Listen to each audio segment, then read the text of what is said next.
So instead of going out there and highlighting the good in your life, what you're doing is you're taking bad moments of your life and you're kind of making a resume about that.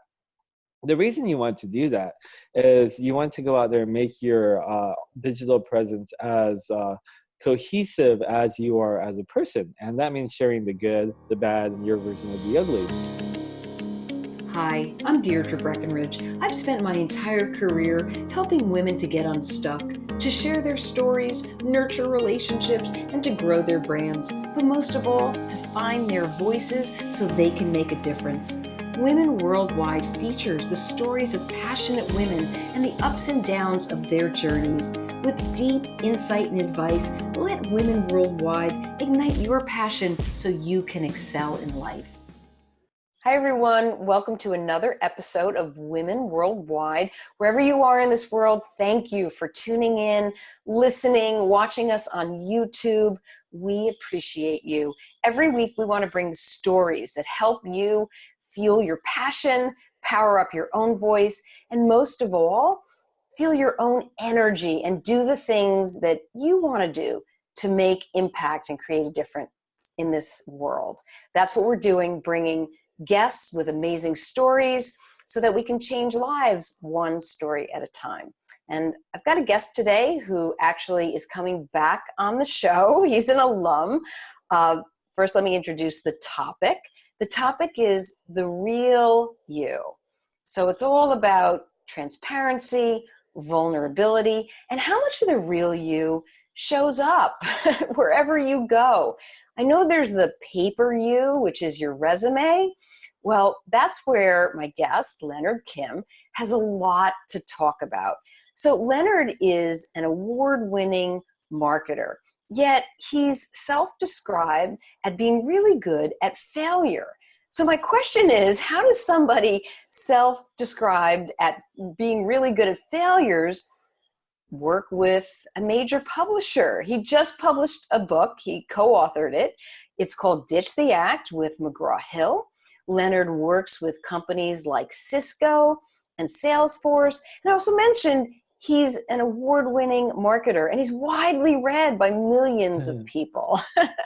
So Leonard's going to share his journey and a lot of actionable insights about how you too can bring out the transparent and the real you. Leonard, it's such a pleasure to have you on my show. Welcome. Thank you so much for having me, Deidre. It's a real pleasure to be here today. And hi, everyone. It's nice to meet everyone. It's so great that you're coming back on the show, and I'm noticing the wonderful backdrop. Ooh. Oh, my Answers for Modern Communicators. Wow. Who's this book by? Oh, hey. Yeah. What do you know? Cool. Thank you very much. So, Leonard, I mentioned in the opening how you're self-described as really, really good at failures. I've read up on you. I've had you on the show before. I think that listeners really want to know, how does someone go from practically homeless to expert marketer doing all the things that you're doing? What was that pivot point? What sent you on your way? So back in about 2011, everything that could possibly ever go wrong did go wrong in my life. I already was evicted from an apartment. I didn't pay my electricity bill for about 6 months, so my lights went off and I had to shower in the dark, which, could be kind of fun, but could be kind of scary too. Absolutely. Had to go back, live with my grandmother, tried to go and chase the same girl and be in a relationship with her for like a decade, and that didn't really ever happen. And I worked at startup after startup after startup that all kind of went under. And with all these failures and everything, I kind of came to a point where I gave up hope and I couldn't really see my future anymore. And I wasn't that great of a person either, because whenever I would imagine like my funeral, no one showed up. And I'm like, okay, this is because I'm a horrible person. I have no friends. I've only thought about me only. This is really bad. And there's really like no hope for the future. So what's the point of really moving on? And when I kind of came to that point, I made a decision that it was probably time for me to like maybe end it all. So I wrote a letter to my former girlfriend. I'm like, gonna go and be gone forever. And I said that off to her, and then I started thinking about different ways where I could actually implement this plan to make it happen. And while I was kind of going through that process, I finally came up with something that I knew would work, which would probably be a horrible idea. But before I was able actually to implement it, she called me and she told me or she met up with me and she told me how stupid and how selfish I was and how this would only benefit me and how I'm being a coward and so forth.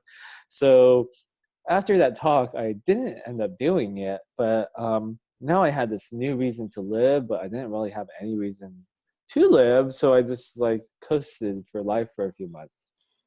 Uh, Fast forward about 3 months later, I went out with this former girlfriend again, and we had a lot of drinks that night, and we went to karaoke, and I went home, and I forgot I didn't have the keys. I forgot that in this pocket, I put the keys to my house in there, so I lost them earlier on the bus, and I borrowed them from my roommate. But anyways, I lost those key, or I thought I didn't have those keys on me. So I tried jumping the fence and I landed on the wrong side. So I had to go back around and jump it again. And when I landed, I broke my ankle and I had to crawl up 2 flights of stairs. Took me about 30 minutes, and then just passed out on the sofa I was sleeping on. But my ankle was completely broken. And then the next morning, my roommate woke up and he's like, "Hey, dude, you're not at work. What's going on?" And I looked at my ankle and I started bawling my eyes out. I called my grandma and asked her what to do. She came and picked me up with my cousin, and then we went to a foot doctor and some other places, and finally the emergency room. And was there at county hospital till like 7 a.m. the next morning. So it was quite a journey, but I had a cast and I was kind of unable to really do anything for 3 months. So I had 3 months of time to really just sit around and reflect on all these bad decisions that kind of got me to where I was. Now, I'm a firm believer that where you are today is exactly where you're supposed to be. And this is based off all the collective decisions you made up to that point. And I was looking at my life wondering, how am I here? What caused me to get here? So once I started thinking about that, I started taking my life and taking every moment and reflecting back and back and back, trying to get to the root cause of the issues. I found one of them. One of them was because I was always trying to impress this girl because she'd be like, "Oh, you need to make six figures. You need to do this." So I'd always try to take shortcuts in life and try to get ahead.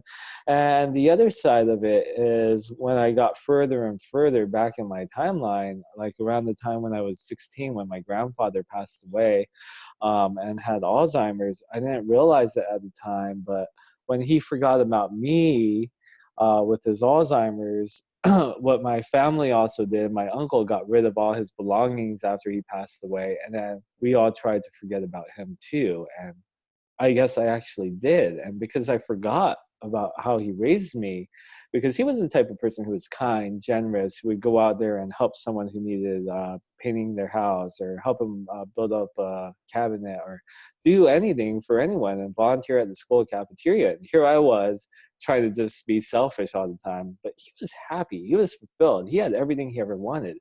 And I realized at that time that he kind of raised me to live in his image and show me how important it is to love, care, and be good to other people. But on the other hand, I was just here being selfish, and that's why I had nothing. So after I had that reflection, I tried to implement. I realized that I needed to go out there and give back to others, but what was I supposed to give? I just failed at everything in life. I didn't really succeed at anything. Then one day it dawned upon me. Someone once told me that no one is absolutely useless. You can always serve as a bad example.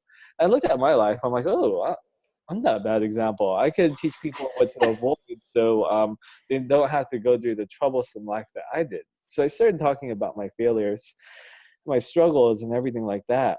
And within 6 months of writing, I had 2 million reads on my content. A year and a half, I had 10 million. Fast forward to today, I have like over 500,000 social media followers, 300 media interviews, a book, high paying job with the academic medical center, all this crazy stuff that's happened, a successful business. And I'm like, Um, if you told me back in 2013 when I first started writing, hey, Leonard, all this stuff would happen, I'd be like, no You wouldn't way. have believed it. I'd be like, there's no way. No, Leonard, that is such a journey. And it's really interesting realizing that every choice you made has a compound effect. Yeah, But so it was going back and kind of unfolding to really important, maybe aha moments in your life where you recognize something so that you could move forward. I think that yeah. that was so important.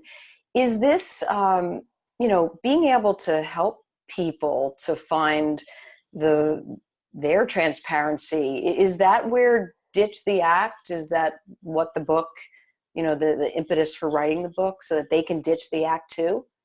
So the whole thing about ditching the act is when we really think about it, what a lot of us do is we naturally have skeletons in our lives, things that we want to go out there and bury, things that we don't want the world to know about, whether that could be like an affair, that could be a failed business, that could be a horrible relationship or a horrible business dealing of the past, or maybe it's just something you did when you were 21 when it was a regrettable moment in your life. Yeah. And we kind of collect all these moments that kind of happen. And human nature, what we naturally want to do is we see this skeleton and we want to go and bury it in the closet or go and put it underground and make sure that no one ever finds it. And if there's, sure, that's one way that you could kind of live life, but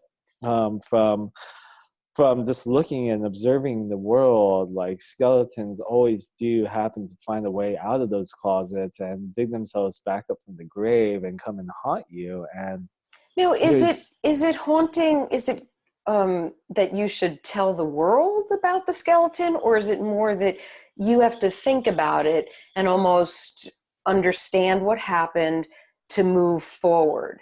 So, is it an internal process, or do you think it's external as well? Well, it kind of depends on exactly what the situation is. If it's something that's really held you back, then that's something that you have to go and face to overcome. Because there's a lot of people in life who have like a tragic event happen and they can't get past that event because it traumatized them so much. They can't go and face it. And because they can't go and face it, they can't move on to the next phase of their life. And I think I was at this phase once in my life where I was like, oh, yeah, the glory days, they were so wonderful. But then I couldn't really get the encouragement to really go out there and try and move forward. Then there's the other hand where once you do kind of overcome these lessons and you are empowered by them and you do realize what the real lessons are, you could go out there and share them and they could be educational for other people too. So if Right. they're facing the same situations, they can move ahead. Now, the other side of it is maybe you do overcome it and you don't share it.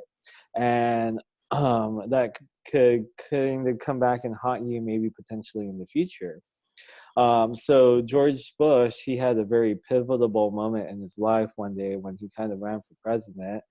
And he worked his entire life up to that point, put his blood, sweat, tears, everything that he ever had to Yeah. one day have that moment to be in the Oval Office. But he didn't disclose that he ever had a DUI, and that came back and kind of became the crux in his campaign and almost cost him the entire thing.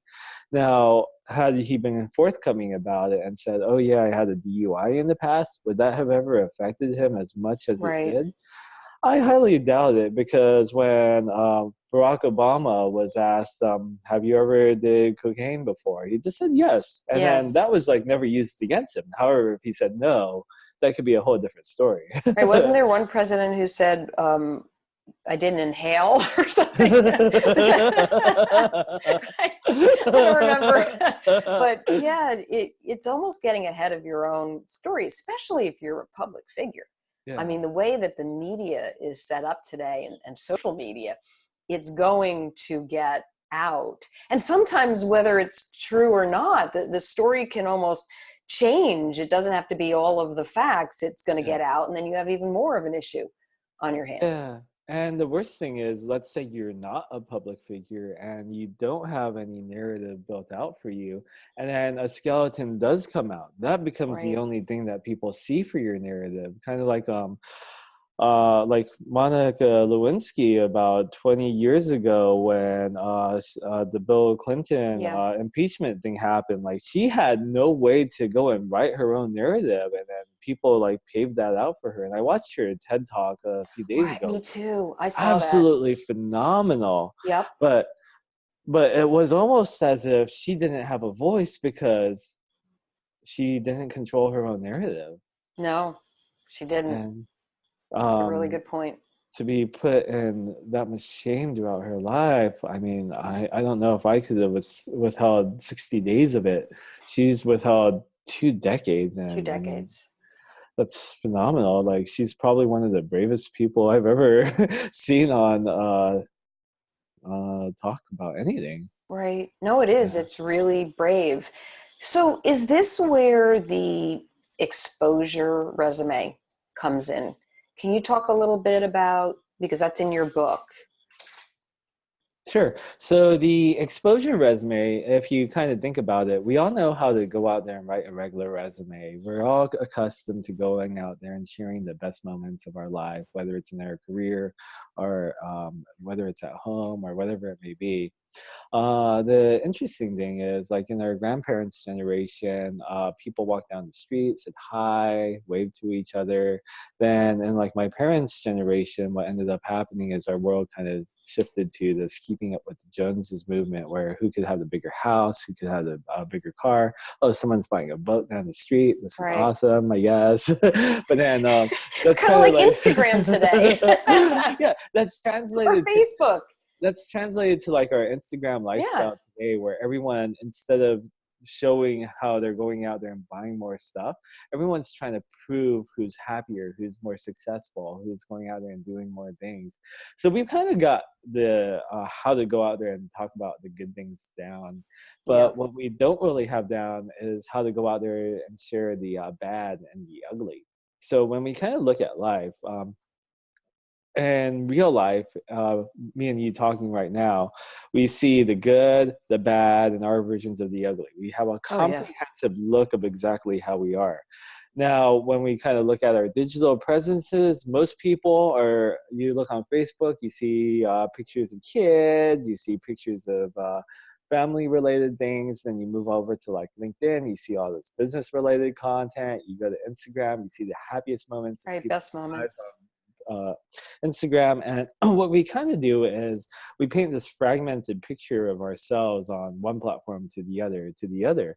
And once you kind of get fragmented with how you're displaying yourself, I mean, that also kind of translates to work or even family and friends. Like we act a certain way with one friend to another, to one coworker, to the CEO of an organization, to a direct report, to a superior and everything. And what we do is we live this fragmented life where we treat everyone differently based off certain situations that we're in. And that might be because of school, that might be because of how we were raised, that might be because of etiquette or whatever it may be. But we have all these we have all these preconceived notions of how we need to act in certain situations. Now, what the exposure resume kind of does is it helps you go out there and discover the bad and the ugly. So instead of going out there and highlighting the good in your life, what you're doing is you're taking bad moments of your life and you're kind of making a resume about that. The reason you want to do that is you want to go out there and make your digital presence as cohesive as you are as a person. And that means sharing the good, the bad, and your version of the ugly. Because what ends up happening is, let's say I go to someone's Instagram page and I see all their very best moments of their life. I have trouble going out there and connecting with that person as another human being because I'm sitting there and going, wow, this person's on vacation, they're traveling the world, they're posting their very best moments. I'm over at home and my dog won't sleep with me. I met your dog. Your dog is so cute. and when we think about these things, like we see all our failures and disappointments in ourselves, so we feel less of ourselves when we look at everyone going out there and talking about all their success. Now, what could happen is if I went out there and I shared my vulnerabilities, my struggles, and the things I face, then other people could go, oh yeah, me too, I felt the same way. And when we think about that, if we could go out there and drive connections with others where people are saying me too, what we do is we build camaraderie with others extremely quickly. We're able to find our tribes online and figure out who our core support groups are. We're able to build teams that we could kind of go around and network together and build each other up for success. We're able to have people tap us on their shoulders saying, hey, maybe you could go and actually do this, which is something that you may have never even considered before, like maybe doing a TEDx talk or writing a book or getting a job at a university or running a business or whatever it may be. Like all these things could potentially happen once you have those deep connections with others. And that's because you're using the exposure resume. Yeah, And Leonard, I'm going to ask you to hold your thoughts just for a second sure. because we're going to shift our focus over to today's sponsor, which Cool. is Routledge Publishing. I don't know if you know this, but Routledge Publishing is one of the largest academic publishers of textbooks and journals in the world. And they also happen to be the publisher of my book. Ooh, I have a copy too. Yay. Answers for Modern Communicators. And Leonard, this book, and you have it so you know, it's over 150 questions that I've answered on relationship building, reputation, socializing your brand, or how you can, really go out there on social media and build relationships. It's on mentoring. And I thought it would be fun if I ask you a question from the book. Okay, So are you sounds game? good. Yeah, I'm game. Awesome. Okay, so your question comes out of the brand and reputation chapter. No surprise there. Cool. It's question 109. Why 109. should you be the lead of a brand called Me? Cool. So let's see, where was that? 109. Why should you be, it's right here. Why should you be Yes, the the lead lead of a of a brand brand called called Me? Me. So for me personally, when I was working at those startups that we mentioned earlier, every single time one of those companies went under, I had to kind of go out and rebuild my resume from scratch. And it became so difficult once it got to like the fifth point because I'm like, okay, I've done great work, but all these companies went under, and it's kind of ridiculous that I had to kind of reinvent myself each and every single time. And then once I kind of got to the end of that journey, the best opportunity I could find for myself was a job earning $16.24 an hour and without a promotion for 4 years over at Oh, American Honda. And they didn't even give me a raise either. So when I thought about it, I thought I put in all this effort to market companies, to put my work into the things I was doing, but then I wasn't really documenting anything and I wasn't really going out there and building a brand for myself. If I had, however, then I could have put a track record of success out there, a track record of things I had done, and then built a reputation around it. So as a employee, I would have been able to have the opportunity to move up at companies, get sought out, move up, and things like that. Now, as a business owner, it works even better because, especially when you're starting with a small brand, people do business with people that they know, like, and trust. And when you think about like a brand, it's pretty hard to like know, like, or trust like this replica brand because it's like mm. it says replica. How do you feel for replica? Like, how do you feel connected to that? Right. But then it's easy to feel connected to a person where you know, like, and trust them. And if you know, like, and trust them, and they potentially have a product or service that you're interested in, you're probably going to do business with them. And it's so much easier to lead with a person because then you can make that direct connection as opposed to the product because that product may be here one day, may not, but you're going to follow yourself wherever you go. And the great thing about building and branding yourself is whether you're, no matter how old you are today, you're going to be with yourself into the very day that you die. So that follows you everywhere you go. Whereas my job, I might not have that 5, 10 years from now. My business, I might be doing something else like a decade from now. Who knows? But for me, I know I'm going to be alive and I'm going to carry myself along throughout my whole life. So if there's one thing that I should be investing into, it's probably me. Yes, that was a good answer, Leonard. Thank you Thank so you. much. And thank you to Routledge Publishing for sponsoring Yay! this segment and also for being the publishers of my book. Okay, Leonard, let's go back into the conversation. So Sure. we were talking about the exposure resume and putting the things out there that might be uncomfortable, right? But that you're recognizing all in an effort so that, because we know other people have challenges and issues and problems. I mean, that's why Women Worldwide Yeah. really came to creation, because there's so many people who can hear experts such as yourself share a story and say, oh my gosh, I have that challenge. And that's an instant connection, that vulnerability.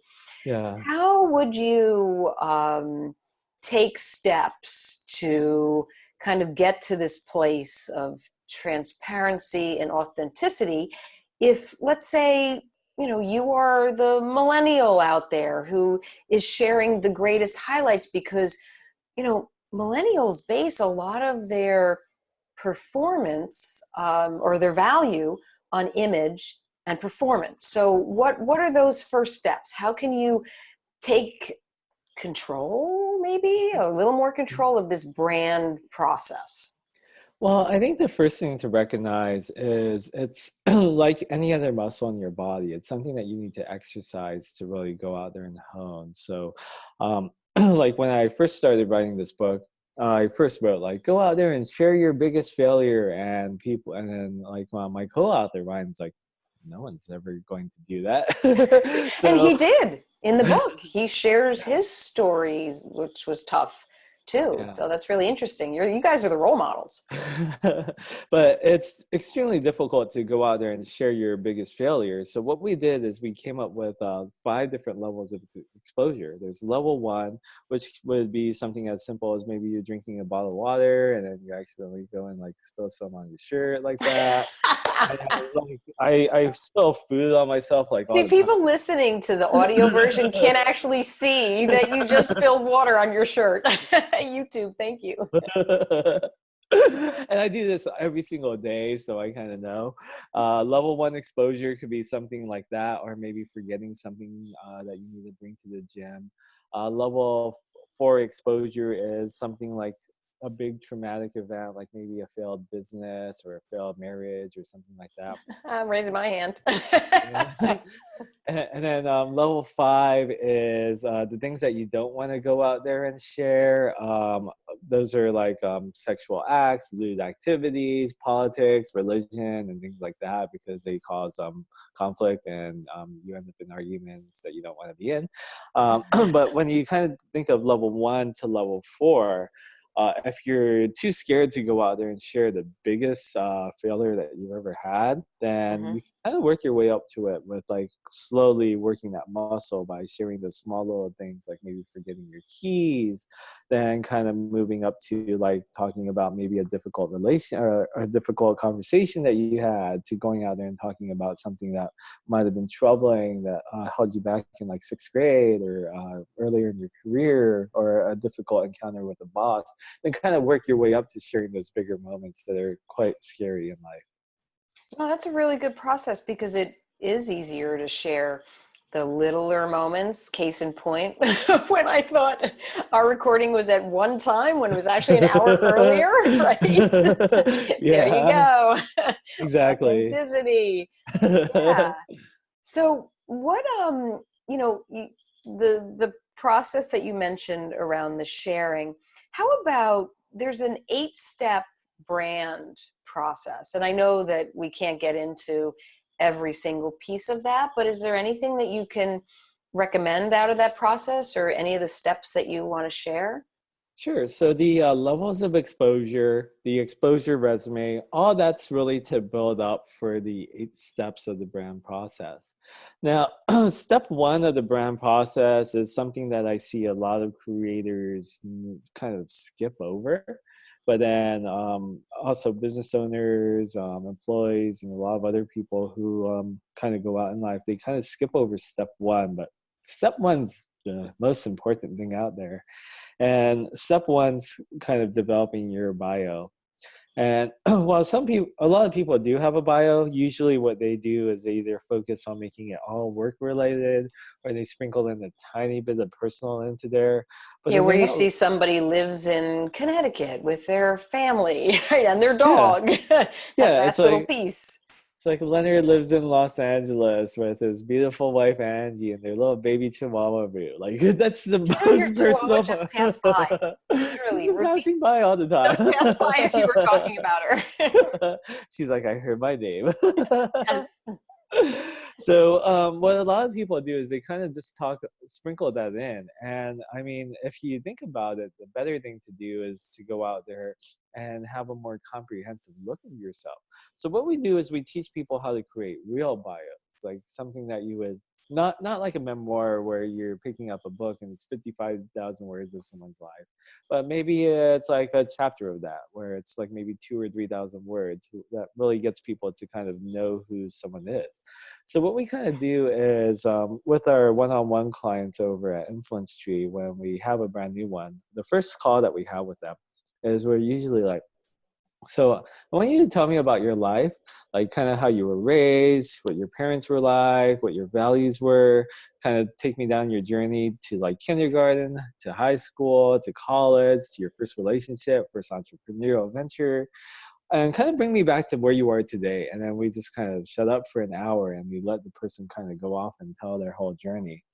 What we usually do from that is we go and transcribe it and go and take this story and create it. And what we did is in that first step of the process, we built out worksheets on how to exactly do this exact process.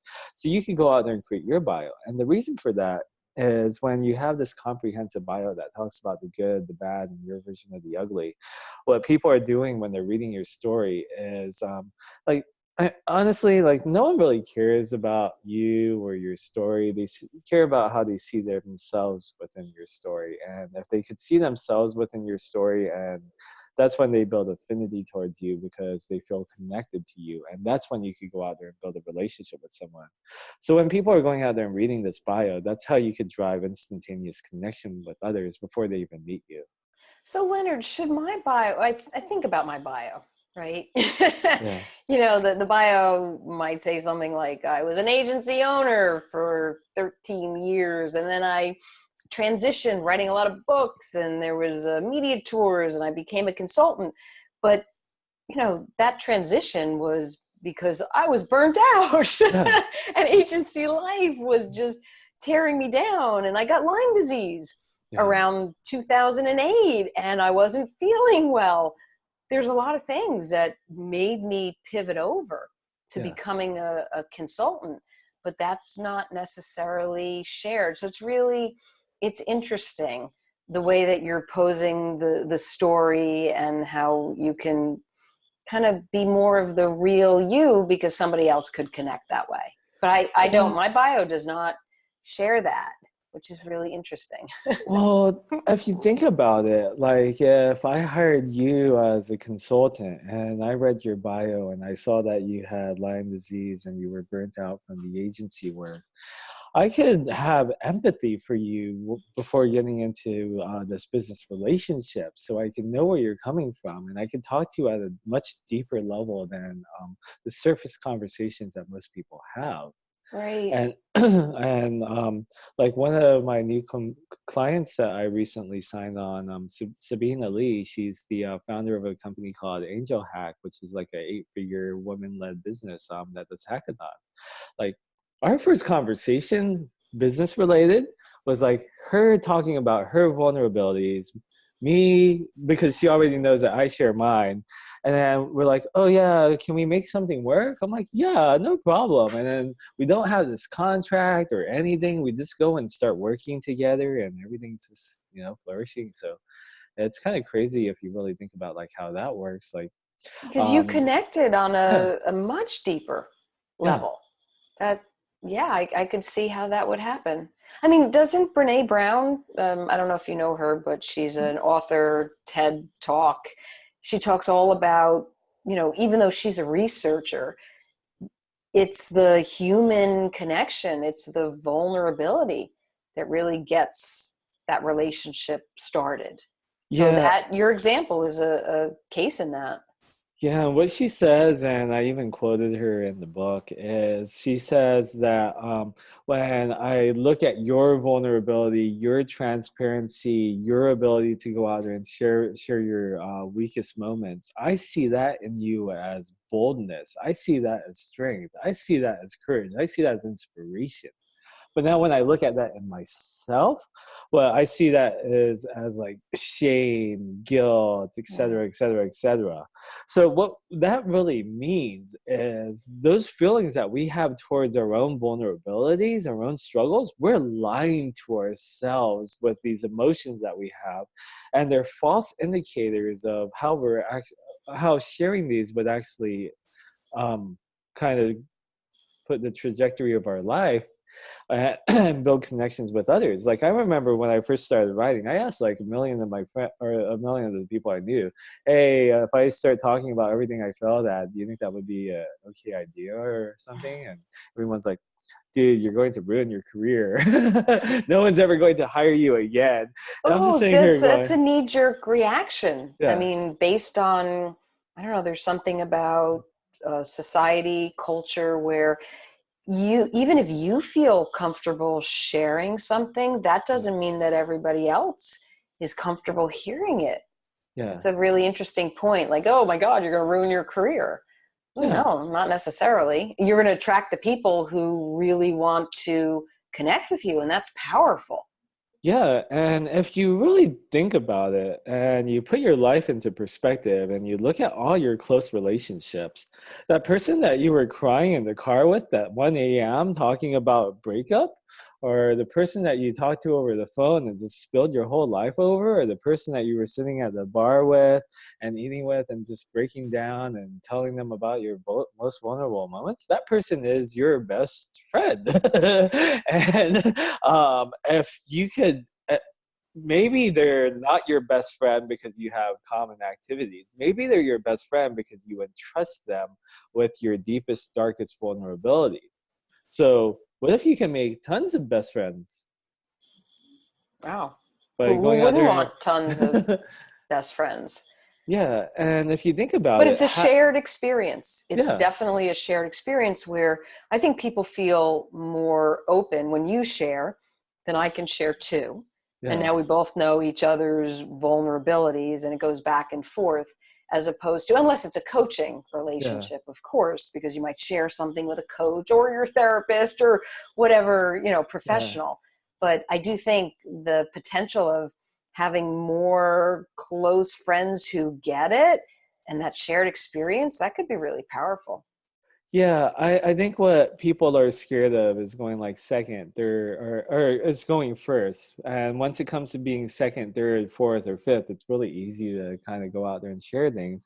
Like this person I know, he was trying to have a baby for a while, and then his spouse and himself, they ended up having a miscarriage, and he kind of opened up about the situation after the miscarriage happened and shared it on social media. And a lot of people were like DMing him and sending him messages saying, "Oh, this happened to me too. Oh, Yeah. I can't believe that you went through that situation. We've been trying for months. We've been trying for years." And then if you look at it from the surface level, it looks like no one has this problem. So you think that you're in it alone. You're the only person who experiences this. But the truth of the matter of the fact is that hundreds, if not thousands, if not millions of other people have experienced the exact same thing that you have, and you're not alone. By going out there and sharing it with others, what you do is you start to build deeper relationships because people have no problem going second, third, fourth, or fifth. And that's why in the book, what me and Ryan do is we lead by example. We share our biggest struggles and our biggest vulnerabilities and our biggest failures. So the reader, whoever's picking up that book, once they're hopefully done with it, feel confident enough to share their own stories too. Absolutely. Well, the beginning of the book is really powerful It's because you okay. both share struggles and huge challenges and things that happen. And it's raw. Yeah, It is. It's just so raw. And I do feel like it makes the reader feel like there's two things that could go on. The reader could feel like, wow, I was scared to say something about myself and it's not even that bad. Or it yeah, could be, I've got something really challenging to share, but now I feel like I can because yeah, it's on that same level. It's a five, you yeah. know?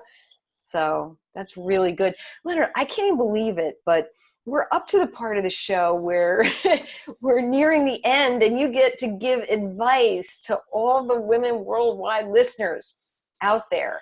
So if you would, what advice, what actionable tips can you share with them so that they can find the real you, be more vulnerable, and make these connections, all these best friends that are out there just waiting for them? Sure. So I think the biggest thing that we have to realize is a lot of the fear that we have inside ourselves, where when we're scared to go out there and share these vulnerable moments with others, a lot of that fear is kind of self-manifested. And it's because we're thinking of what if situations, like what if this happens, what if that happens? And because human nature has a natural tendency to kind of go negative with our thoughts, we think about all the bad things that could happen. We don't think about the good. So what I would recommend is kind of like what I discussed in my TEDx talk is the first thing that you should probably do is recognize what that fear is. Then the second thing is to go out there and face it. And facing it's going to be scary because you're like looking the devil in their eyes and you're like, hi. They're like, hey. You're like scared, but then the third part's the most important part, and a lot of people want to freeze up at that point or they want to run away, but you kind of have to just do something about it. And in this situation, doing something about it is sharing that vulnerable moment with others, so you could go out and drive deep connection. And I mean, with our culture and society, with how much pain that we've all experienced, we've all kind of got bulked up. We put on our body armors before we go out. We put on our masks. We try to take our heart off our sleeve and go and tuck it away. And we try to not live this life of compassion and love and giving, and vulnerability. But if we could take all that off and just go out there and be like, oh yeah, I'm just free, and then Right. start sharing ourselves, then what we could do is not only drive our own personal success with our careers or businesses or whatever it may be, and not just our emotional senses, but having a sense of connection and making more relationships and having a network that looks out for each other. We can benefit society as a whole, because once this trickles down, guess what? Things just get better. Excellent. That was really, really good advice, Leonard. Thank Thank you you. so much. Last question, super easy. Where can people find out more about you, your work, and your book, Sure. Ditch the Act? So for me, my website's kind of a mess right now. It's leonardkim.com. But then you can learn more about my business at influencetree.com, and you can learn more about the book at ditchtheact.com. Awesome. Leonard, thank you so much for coming back on the show, for just being so vulnerable and transparent about your own story. You are a role model, an inspiration, and you kind of make it easier for us to be real. So thank Aw. you. Thank you so much for having me, Deidre. It was a real pleasure to be here, and I really appreciate our friendship too. Oh my gosh, I appreciate our friendship. I appreciate you. And thank you for having my book Oh, anytime. present. That means so much to me. Thank and I Anytime. Thank you. I want to thank all of you for tuning into Women Worldwide. Every single week, you're showing up, you're sharing the stories of amazing guests like Leonard, who come on the show, who are sharing their challenges, and they're real people, and hopefully helping you to power up your own voice. Keep the feedback coming. Let us know how you're feeling, what stories resonate with you. You can always find us on Twitter. We're on Facebook. Be sure to sign up for Women Worldwide updates at womenworldwideshow.com, and subscribe on YouTube so that you can see us in action. And until our next episode, friends, stay focused, energized, and feeling empowered. Thank you. Bye.